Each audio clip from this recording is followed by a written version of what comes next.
Hello my dear viewers, welcome to my YouTube channel.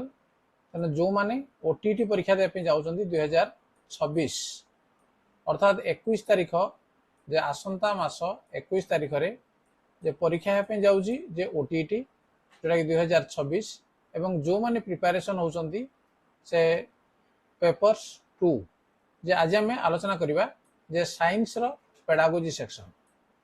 तेणु science रो pedagogy section एवं जोड़ा कि विभिन्न प्रकार पद्धति एवं पंथा याकू नहीं किसी प्रश्न मु रखी एवं याकू आम देखी ना।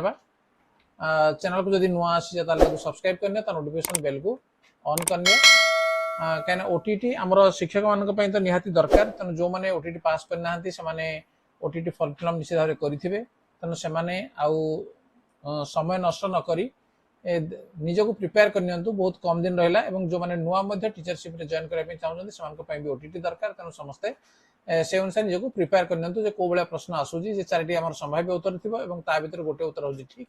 तेणु आम देखा देख क्यों प्रकार पर्यवेक्षण मध्यम शिक्षार्थी अधिक लाभवान होता। देख ये प्रश्न को आम देखी ना। मुक्त पर्यवेक्षण, दलगत पर्यवेक्षण, श्रेणीकक्ष पर्यवेक्षण, व्यक्तिगत पर्यवेक्षण या भीतर कौड़ा हम जे मुक्त पर्यवेक्षण। ठीक अच्छे जे क्यों प्रकार पर्यवेक्षण मध्यम शिक्षार्थी अधिक लाभवान। तेणु मुक्त पर्यवेक्षण जदि हम ताले से अधिक लाभवान हेबे। नेक्स्ट नंबर 2 पर्यवेक्षण कहले डैश संपर्क में अधिक गुरुत्व दि जाए। जे पर्यवेक्षण कहला माने समाज, परिवेश, ग्राम, राज्य जे परिवेश संपर्क में अधिक गुरुत्व दि जाए।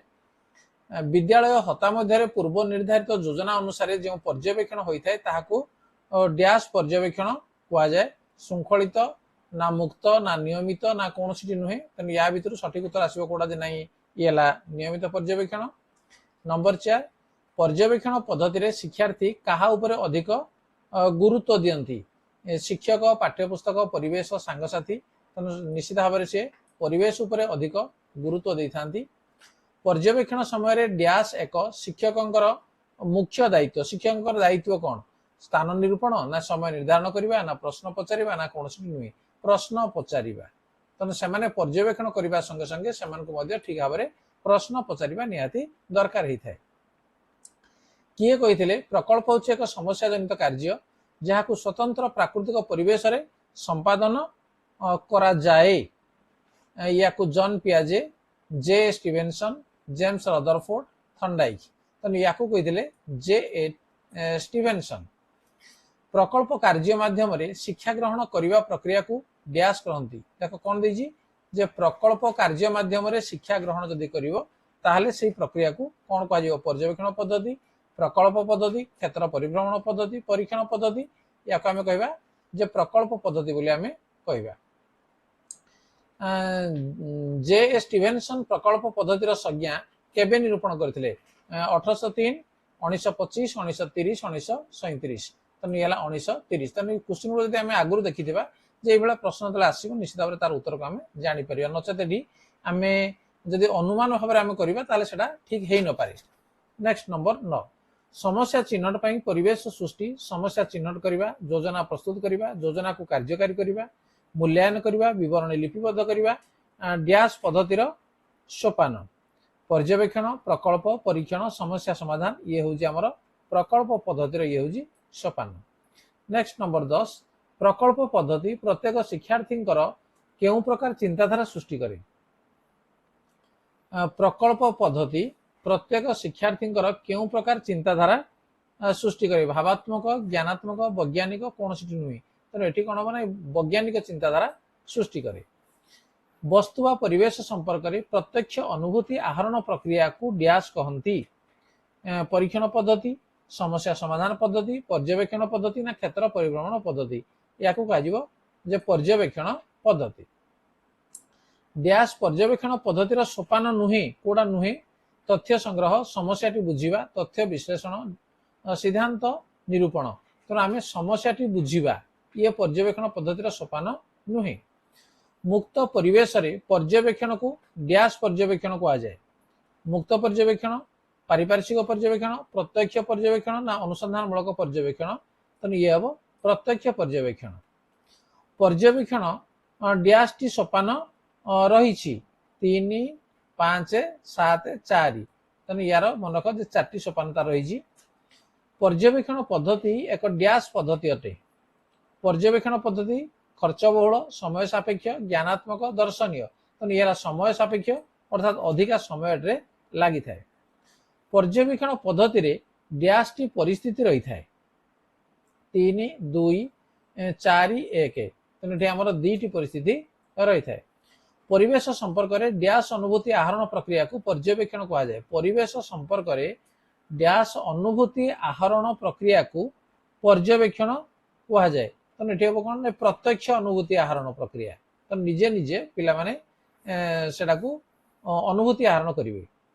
तथ्य विश्लेषण एक डैश पद्धतिर अंश विशेष अटे। पर्यवेक्षण परीक्षण प्रकल्प क्षेत्र परिभ्रमण ये पर्यवेक्षण तथ्य विश्लेषण एक पर्यवेक्षण पद्धतिर अंश विशेष अटे।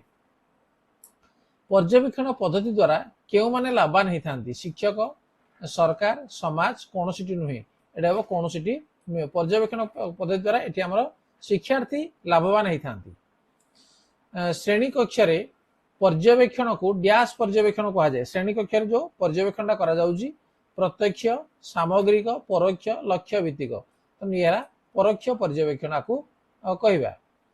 प्रकल्प पद्धतिर डैश टी सोपान अच्छी यार 7 6 8 11 मन रख यार 6टी सोपान रही।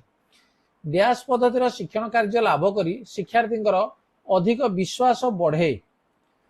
मुक्त पर्यवेक्षण प्रकल्प पद्धति परोक्ष पर्यवेक्षण कौन सी नुहे जेठू मन रख प्रकल्प पद्धति एटे शिक्षण कार्य लाभ करी शिक्षार्थी अधिक विश्वास बढ़िबो तांकर। डैश पद्धति कार्य को दलगत होई करिबा को पसंद करती। डैश पद्धति कार्य को दलगत होई करिबा को पसंद करती। प्रकल्प पद्धति पर्यवेक्षण पद्धति परीक्षण पद्धति समस्या समाधान पद्धति तेणु एटा आसीबो प्रकल्प पद्धति। योजना प्रस्तुत करिबा डैश पद्धतिर एक मुख्य अंश अटे। ठीक अछि योजना प्रस्तुत करिबा प्रकल्प सॉरी पर्यवेक्षण पद्धति समस्या समाधान पद्धति परीक्षण पद्धति प्रकल्प पद्धति तेणु उत्तर आसीबो कोन एठी जे प्रकल्प पद्धति। डैश एक संग्रह भित्तिक पद्धति अटे। संग्रह भित्तिक पद्धति परीक्षण पद्धति समस्या समाधान पद्धति प्रकल्प पद्धति पर्यवेक्षण पद्धति प्रकल्प पद्धति ये हूँ संग्रह भित्तिक पद्धति अटे। नेक्स्ट शिक्षण कार्यभित्तिक पंथारे शिक्षार्थी माने समस्या समाधान करने समय विभिन्न तथ्य संग्रह करी तथ्य को विश्लेषण करी किछि आविष्कार करिवार सुजोग थाए तेणु एहाकू डैश पंथा कहंती। परस्पर क्रिया प्रतिक्रिया भित्तिक आविष्कार भित्तिक प्रक्रिया भित्तिक कौन सी नुहे ये हम आविष्कार भित्तिक ये हम। नेक्स्ट डैश स्तर में विज्ञान मूल्य निर्धारण परीक्षण पर्यवेक्षण प्रकल्प कार्य आदि कौशल अवलंबन करा जाए। माध्यमिक स्तर प्राथमिक स्तर उच्च माध्यमिक ना शिशुर बाल्य स्तर ये हम प्राथमिक स्तर। नेक्स्ट निम्नोक्त मध्यरु केउंटी पर्यवेक्षण रे व्यवहार करा जाई नाही। पर्यवेक्षण कोडा व्यवहार करा जाउनी विवरणी फर्द मूल्य निर्धारण फर्द पर्यवेक्षण फर्द साक्षात्कार फर्द ये हम मूल्य निर्धारण फर्द या व्यवहार करा जाई नाही। विज्ञान उपलब्धि परीक्षण पाई साधारणतः डैश प्रश्न प्रस्तुत करा जाए। विज्ञान उपलब्धि परीक्षण पाई मुक्त और निर्दिष्ट उत्तरमूलक दीर्घ और क्षुद्र उत्तरमूलक दीर्घ और संक्षिप्त उत्तरमूलक मुक्त और संक्षिप्त उत्तरमूलक एटू सठिक हम मुक्त एवं निर्दिष्ट उत्तरमूलक प्रश्न। डैश प्रश्न द्वारा शिक्षार्थीर चिंता शक्ति जुक्ति शक्ति और सृजना शक्तिर विकास करिथाए। निर्दिष्ट उत्तरमूलक प्रश्न संक्षिप्त उत्तरमूलक प्रश्न मुक्त उत्तरमूलक दीर्घ उत्तरमूलक या भितर सठिक हम मुक्त उत्तरमूलक। ताहले आमे विभिन्न प्रकार पद्धति एवं पंथा को नहीं 30 टी प्रश्न आमे आलोचना कले एवं जोटा कि साइंस रो पेडागोजी सेक्शन ये तो निश्चित भाव में जदि आगुरी आमे देखिथिबा ताले परीक्षा जदि आसीबो एबळे प्रश्न ताको आमे ठीक भाव में करि परिबा।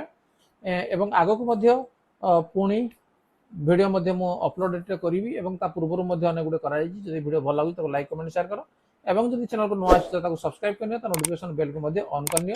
तेणु आगुरी जो वीडियो गुडे छडा आछि ताकू नै जे बहुत जन शिक्षक एवं परीक्षार्थी जो माने कि आस्पिरेंट अछंती से माने पास करिसंती तेणु आपण माने जो माने भी मध्य परीक्षा दोचंती से मानक पई निश्चित भाव में ए वीडियो पास करने सहज कर नब तेणु चैनल सहित जड़ित ही रुहंती। धन्यवाद।